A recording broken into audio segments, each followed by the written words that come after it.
Welcome back, everybody, for another deep dive. This time, we're heading to a place you might not have heard much about. hmm Nauru, the world's smallest island nation. It's tiny. It is tiny. We'll be exploring its story using Peter de Vermeer's book, Okay. A Dark History of the World's Smallest Island Nation. And you might be thinking, another history lesson, but trust me, Yeah.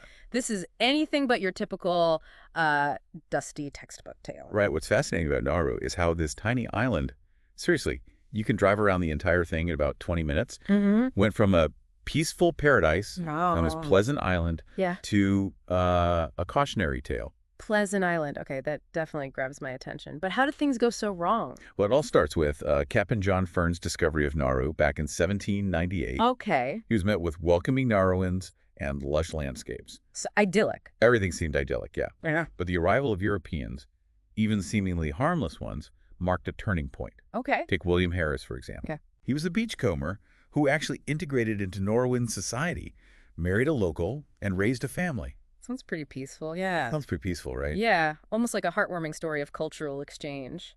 So how did this guy contribute to Nauru's downfall? Well, Harris and others like him Right? brought with them the less savory aspects of European culture. Uh-oh. Guns and alcohol traded for local goods started to disrupt the social fabric. Yeah, I see where this is going. Think of it like introducing a virus into a balanced ecosystem.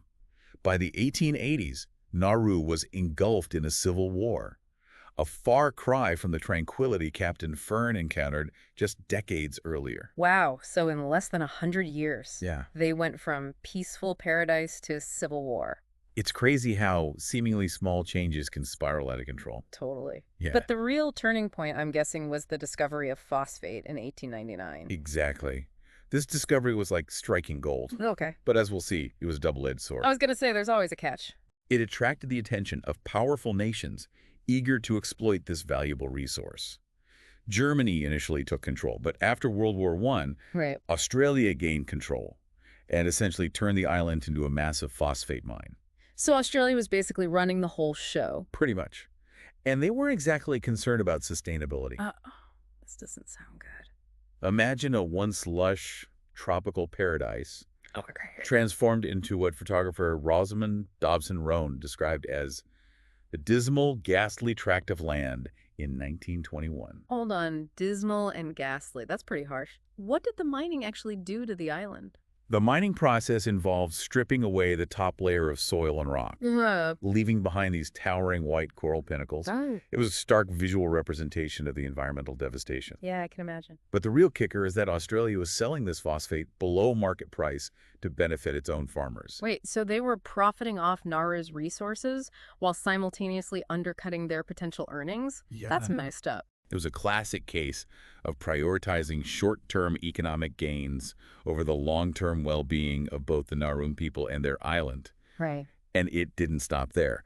World War II brought the Japanese occupation, Oh, no. further decimating the population through forced labor, disease, and even mass drownings. So even amidst a global conflict, Nauru couldn't catch a break. This Pleasant Island nickname seems more and more ironic with each passing event, Right. but I'm guessing the story doesn't end there. Not at all. Okay.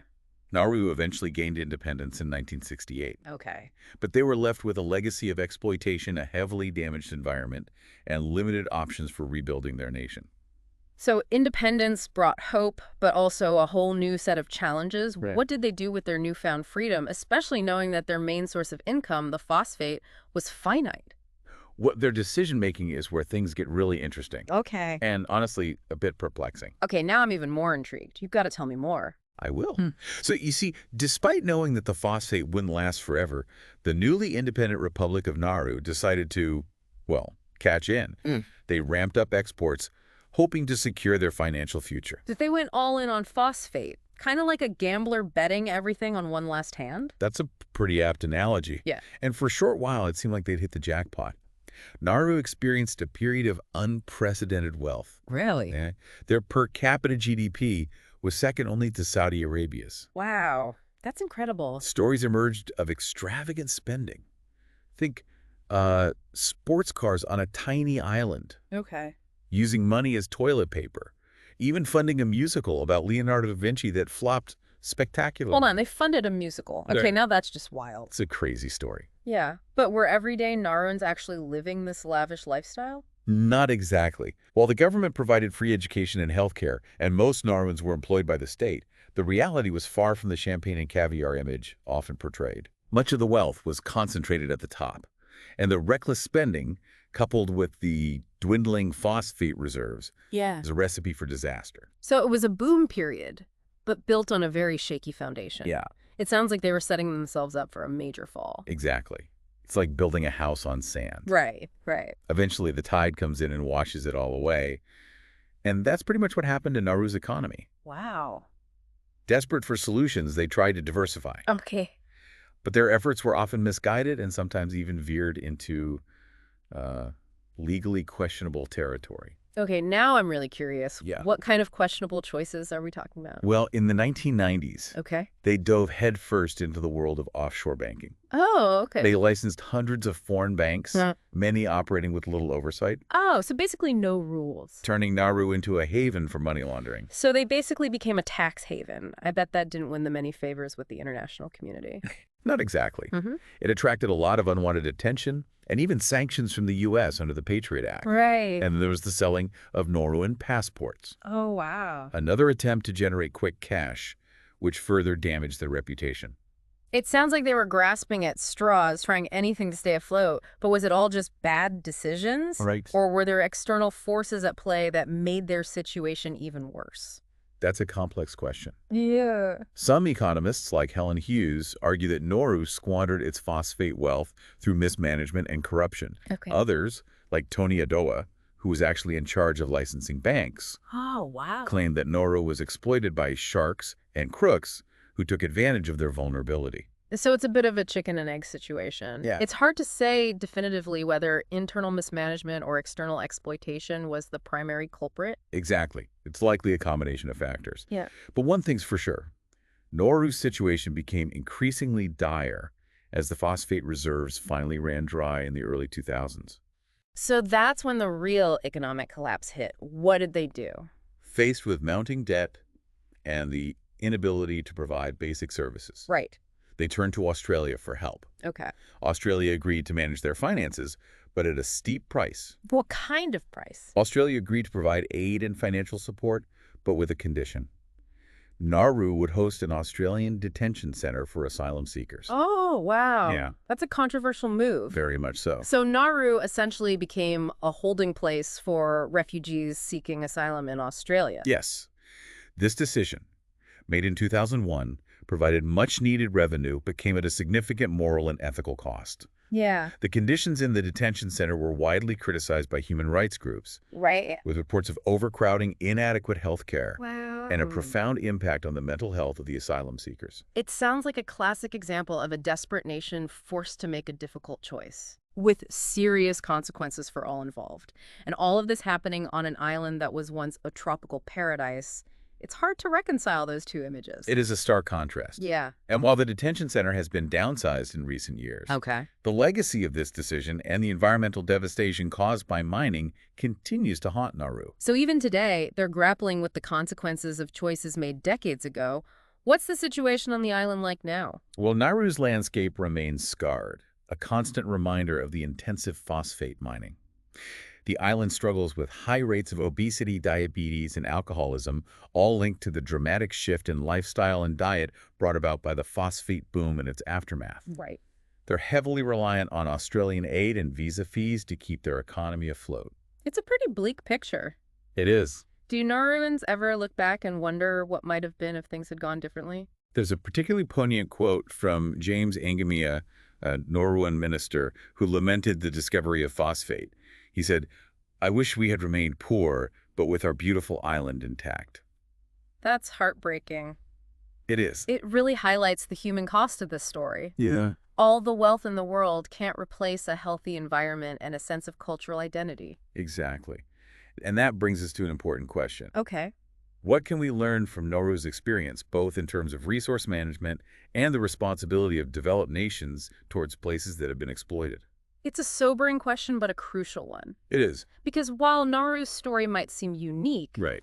It reflects broader global challenges that we all need to grapple with. We do. Yeah, it's easy to dismiss Nauru's story as, like a small isler's unique tragedy. Right. But I think what you've highlighted is how this connects to much bigger issues, Yeah. especially like when we think about the global push for economic growth, often at the expense of, environmental sustainability. You're absolutely right. Nauru's story isn't just a historical footnote. Right. It's a stark warning. Yeah.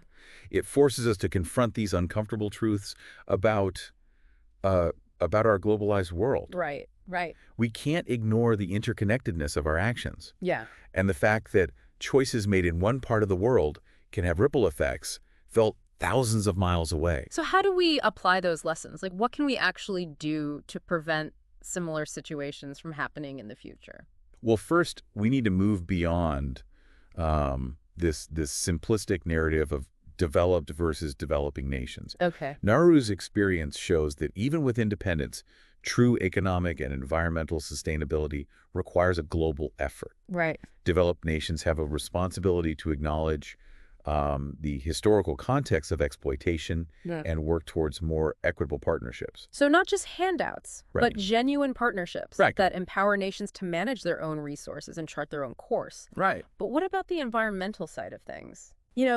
Nauru's landscape is a stark reminder of the damage that unsustainable practices can inflict. Absolutely. Yeah. We need to shift our thinking from short-term profit to long-term sustainability. Okay. That means investing in renewable energy, promoting responsible mining practices, Right. and protecting vulnerable ecosystems. Right.